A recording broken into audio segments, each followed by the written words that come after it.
ஹரே கிருஷ்ணா. ஜெய் ஜெய் ராதேஷா.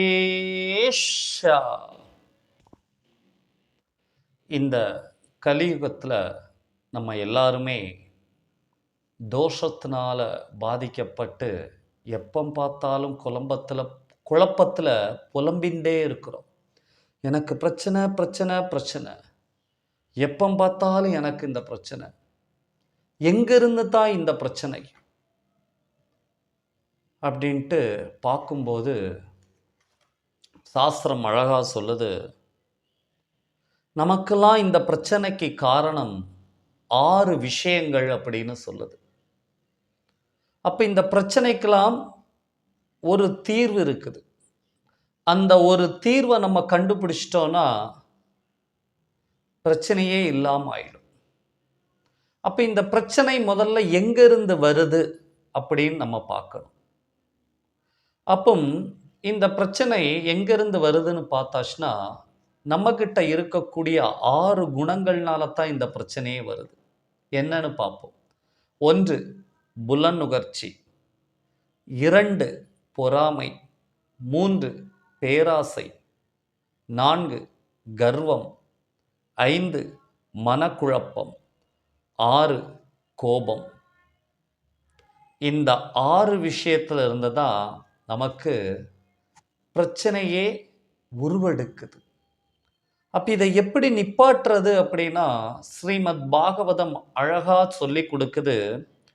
குணாதிகான் முகம் நிப்ஷேத், அனுக்ரோஷம் குணாதமாட், மைத்ரீம் சமானாத் அன்விச்சேன், ந தைபைர் அபிபூயதே அப்படின்ட்டு.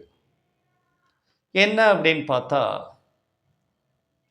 நம்மளை விட உயர்ந்த ஒருத்தங்களை பார்த்தா அதை பார்த்து நம்ம சந்தோஷப்படணும். அதே மாதிரி நம்மளை விட தாழ்ந்த இதில் இருக்கக்கூடியவங்களை பார்த்தாச்சுன்னா அவங்க மேலே கருணை காட்டணும்.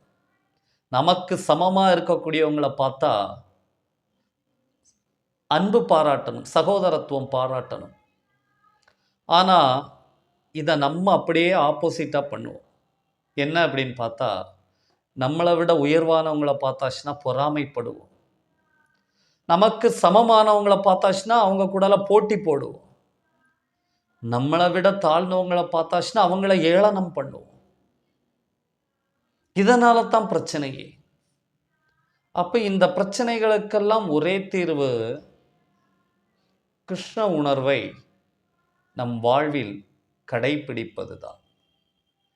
இந்த கிருஷ்ண உணர்வை நம்ம வாழ்க்கையில் நம்ம கடைபிடித்தோம் அப்படின்னா எல்லா பிரச்சனையும் ஒன்றும் இல்லாமல் ஆயிடும். ஏன்னா பகவத்கீதை சொல்லுது, எத் கரோஷி எத் தஸ்னசி எத் ஜுகோஷி ததாஷி எத் தபஷேஷி கௌந்தேயா தத்குருஷ்ய மதர்ப்பணம்.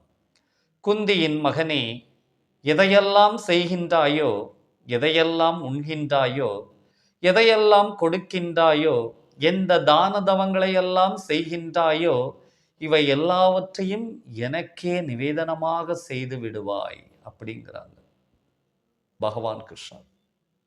இதை செய்யறதன் மூலமா என்ன ஆகும்னு அடுத்த ஸ்லோகத்தை சொல்றா, நீ எல்லா கர்மத்தில இருந்து விடுபட்டுடலாம் அப்படின்ட்டு. அப்போ நம்மளுடைய பிரச்சனைக்கெல்லாம் காரணம் பகவானுக்கு மேல நம்ம கொண்டுள்ள இந்த பொறாமை தான். இதை நம்ம விடுத்துக்கிட்டு கீதையினுடைய அந்த வழிமுறைகளை நம்ம வாழ்க்கையில கடைபிடித்தோம் அப்படின்னா எல்லா பிரச்சனைகள்ல இருந்து நம்ம எளிமையாக விடுபட்டுடலாம். அப்புறம் பிரச்சனையே இருக்காது. அதனால முதல்ல